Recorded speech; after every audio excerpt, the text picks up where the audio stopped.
नमस्ते, अभिवादन आपका इनोसेंट इन्वेस्टर के इस नए वीडियो में आपके लिए डिस्क्लेमर। उसके बाद बात करेंगे कल की बाजार कहाँ खुल सकती है, कैसा मोमेंटम होगा, सब कुछ आपको एक्सप्लेन करने की पूरी कोशिश करेंगे। तो चलिए आगे बढ़ते हैं। आप वीडियो लाइक कर दीजिए। अगर आपको याद हो, पिछले दिन जब मैंने ये वीडियो बनाई थी, आप लोग ज़्यादा इंटरेस्ट लेते नहीं हो ऐसी वीडियोज़ में जहाँ पर एजुकेशन होता है, इसीलिए आपको दिक्कतें मिली होंगी। क्यों मिली होंगी? क्योंकि निफ्टी सिर्फ 1% गिरी और बहुत से ऐसे स्टॉक्स है जो 4%, 5%, 6% भी गिर गए। और ये गिरावट के आसार पहले से ही लग रहे थे। और मैंने आपको इस दिन जब ये ग्रीन कैंडल बनी हुई थी, उसके बावजूद भी मैंने आपसे कहा था कि बाजार में ऊपर कुछ खरीदेगा नहीं। और देखिए बाजार कैसे गिर गई। और इसके लिए आप जाकर पुरानी वीडियो भी देख सकते हो। बाकी आप आगे से मतलब अगर आपको लगता है कि हमको ये वीडियो देखनी चाहिए तो आप आगे से भी कंटिन्यू कर सकते हो देखना। अभी हम एक्सप्लेनेशन देंगे। मैंने बोला था बाजार 14,500 के नीचे क्लोजिंग दी है, ये मेरे लिए अच्छा संकेत नहीं है। और ये संकेत क्यों नहीं अच्छा है वो मैं आगे चल के अभी आपको एक्सप्लेन कर दूंगा। क्योंकि 14,500 का जो लेवल है बहुत ही बड़ा साइकोलॉजिकल लेवल था, उसके नीचे बाजार ट्रेड कर रही है। अभी आप समझिए 15,000 पे सबसे ज़्यादा ओपन इंटरेस्ट कॉल में है, ठीक।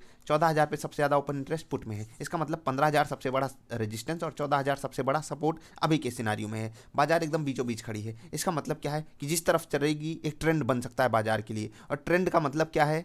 ट्रेंड का सीधा मतलब ये है कि बाजार एकदम बीच में है, जिस तरफ चलेगी बढ़िया ट्रेंड बना सकती है। अभी मैंने आपको सपोर्ट एंड रेजिस्टेंस की बात बता दी।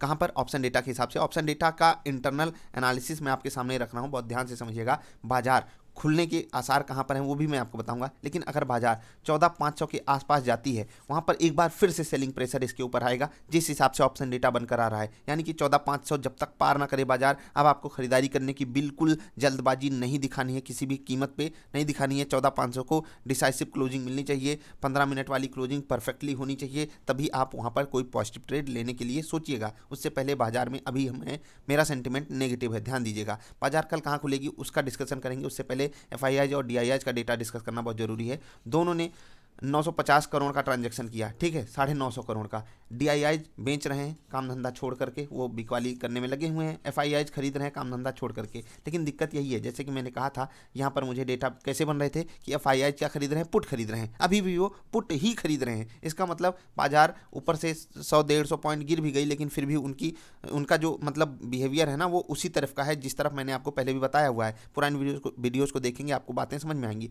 इसका मतलब यहाँ पर भी अभी बाजार में कोई ऐसा डेटा नहीं है जो पॉजिटिव बना हुआ है। बाजार एक सॉलिड कैंडल से ये जो गैप बना हुआ है इसको फिल करने जा रही है। इस पे आपको बहुत ज़्यादा फोकस रखने की ज़रूरत है। अब चलते हैं न्यूज़ वाले स्टॉक्स की बात कर लेते हैं, उसके बाद बताएंगे कि बाजार कल कहाँ खुल सकती है। सबसे पहली चीज़, आगे बढ़ने से पहले आपको बता दें, इंट्राडे स्टॉक्स आपके साथ शेयर किए जा चुके हैं, वो वीडियो आपको जरूर देखनी है। अभी न्यूज़ वाले स्टॉक्स की बात करेंगे तो कुछ ज़्यादा खास न्यूज़ है नहीं। एक बैंकिंग सेक्टर से रिलेटेड बहुत इंपॉर्टेंट न्यूज़ है, इंपॉर्टेंट नहीं, एक बेसिक सी न्यूज़ आप इसको कह सकते हो। बाकी आरबीआई क्या कह रहे हैं, मतलब उसके बारे में हम सिर्फ और सिर्फ एचडीएफसी बैंक के थ्रू ही पता लगा सकते हैं। आरबीआई क्या कह रहे हैं पहले वो समझ लेते हैं। मतलब जो मतलब होता है ना, बैंकिंग सेक्टर में क्या बदलाव आने जा रहा है, कुछ ऐसा नहीं चेंज हो गया है जो यहाँ पर हमारे सामने न्यूज़ दिया है मनी कंट्रोल ने, या हर जगह आरबीआई ने ये डेटा हमारे सामने पेश किया है।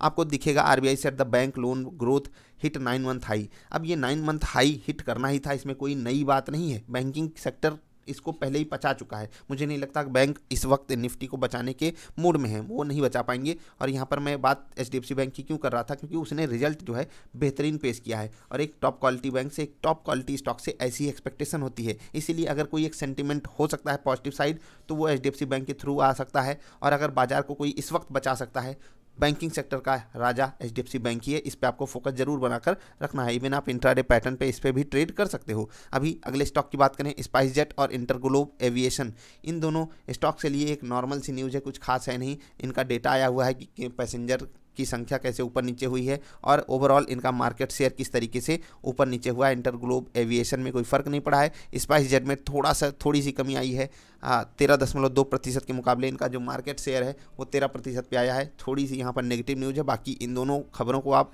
नॉर्मल सेंस में लेकर जा सकते हो। विकास इकोटेक, यहाँ पर इस स्टॉक के लिए बहुत नेगेटिव न्यूज़ आई है। अल्बिउला इन्वेस्टमेंट फंड ने अपना स्टेक जो है 8.5% से तुरंत घटाकर सीधा 1% पे लाया है, यानी कि 7% स्टॉक बेच दिया। किसका? विकास इकोटेक का। तो इस स्टॉक के लिए नेगेटिव न्यूज़ है। वेदांत, इनका जो ऑफर आया था, कौन सा, जो ये शेयर्स खरीदने जा रहे हैं हम आपसे, वो डेट इन्होंने अनाउंस की है 4 मार्च से 18 मार्च तक ये खरीदारी, मतलब हम आप इनके जो शेयर्स हैं उनको वापस दे सकते हैं वेदांत को। इस स्टॉक के लिए ये एक नेगेटिव सेंटीमेंट वाली न्यूज़ है, पहले से ही थी, तो स्टॉक में एक छोटी बहुत गिरावट आ सकती है। विप्रो, यहाँ पर एक नॉर्मल सा मतलब अपडेट आया है हमारे लिए। फिएट क्रिसलर ऑटोमोबाइल जो है ये पार्टनरशिप किया है विप्रो के साथ। क्या करेगा, पहला डिजिटल हब बनाएगा इंडिया में। ये ग्लोबल डिजिटल हब बहुत ही बेहतरीन चीज़ है और आगे चल करना इसी का स्कोप आगे बढ़ने वाला है। इवन ऑटोमोबाइल क्या, ये चीज़ें, ये फंक्शनैलिटी बाइक्स में भी आएंगी। कल किन स्टॉक्स के रिजल्ट आएंगे उस पर फोकस करिएगा, बहुत अच्छे अच्छे स्टॉक्स भी हैं, इसमें आपको फोकस रखना है। सबसे बड़ी चीज़ आलोक इंडस्ट्रीज़ का रिजल्ट कल आने जा रहा है, बहुत से लोग हमको इसके लिए फॉलो करते हैं। दूसरी चीज़ ट्राइडेंट का भी रिजल्ट कल आएगा, तो इस पर भी आपको फोकस बनाकर रखना है। ट्राइडेंट कहाँ गया, खो गया। बाकी हम अन्य स्टॉक्स को अगर आप देखोगे, माइंट्री बेहतरीन स्टॉक है। इंडिया बुल रियल इस्टेट, इसका भी रिजल्ट आएगा। इंडिया मार्ट, इन सब स्टॉक्स पे आप फोकस रखिएगा। जो भी स्टॉक आपकी पसंद का हो या आपके पास हो उसको जरूर देख लीजिएगा। बाकी बहुत से स्टॉक्स हैं, Shakti Pump, Snowman Logistics, Suraj, Trident, Ultra Cab, Vishwaraj Sugar Industry, ढेर सारे हैं। फोकस आपको 2-4 पे रखना है। आलोक इंडस्ट्रीज का रिजल्ट मैं पर्टिकुलरली अच्छे से कवर करूंगा, ट्राइडेंट का भी रिजल्ट मुझे कवर करना है, तो ये 2 स्टॉक्स पे मैं वीडियो बनाऊंगा। अभी न्यूज़ वाले स्टॉक से आगे बढ़ते हैं। कल बाजार कहाँ खुल सकती है और कैसा मोमेंटम कर सकती है बाजार, वो भी आपको एक्सप्लेन करेंगे। जो प्रेजेंट डेटा में सिनारियो बन रहा है, प्रेजेंट सिनारियो में जो डेटा बन रहा है उस हिसाब से बाजार जो है 25 से 30 पॉइंट नीचे खुल सकती है। यानी कि बाजार एक फ्लैट टू नेगेटिव ओपनिंग हमें दिखा सकती है सुबह, लेकिन सुबह थोड़ा सा डेटा चेंज हो सकता है, तो आपको तैयारी बनाकर रखनी है, क्योंकि बाजार में गिरावट आई है और बहुत बेहतरीन सपोर्ट अवेलेबल है 14,400 के आसपास। तो यहाँ पर ऐसा है कि अगर 20-25 पॉइंट यहाँ से बाजार नीचे खुलती है तो 14,400 पे सपोर्ट लेने के एक बार के चांसेस हैं, लेकिन वो टूटा फिर ये जो सॉलिड गैप मैं बोल रहा हूँ ना, एक सॉलिड गैप, ये जो गैप है ये सॉलिड कैंडल से फिल होगा, तो बाजार एक ऐसी कैंडल हमारे सामने रख सकती है। उसके लिए आपको तैयारी बनाकर रखनी है। FIIs DIIs का डेटा न्यूट्रल साइड है और बाजार में जो ओवरऑल सेंटीमेंट है तो वो पॉजिटिव टू, मतलब फ्लैट टू पॉजिटिव का ही है सेंटीमेंट। अभी आप नेगेटिव मत कर लीजिएगा, टेक्निकली बाजार वीक हो चुकी है, अकॉर्डिंगली आपको ट्रेड करना है। अभी के लिए इतना है, मिलेंगे फिर से, तब तक के लिए बाय।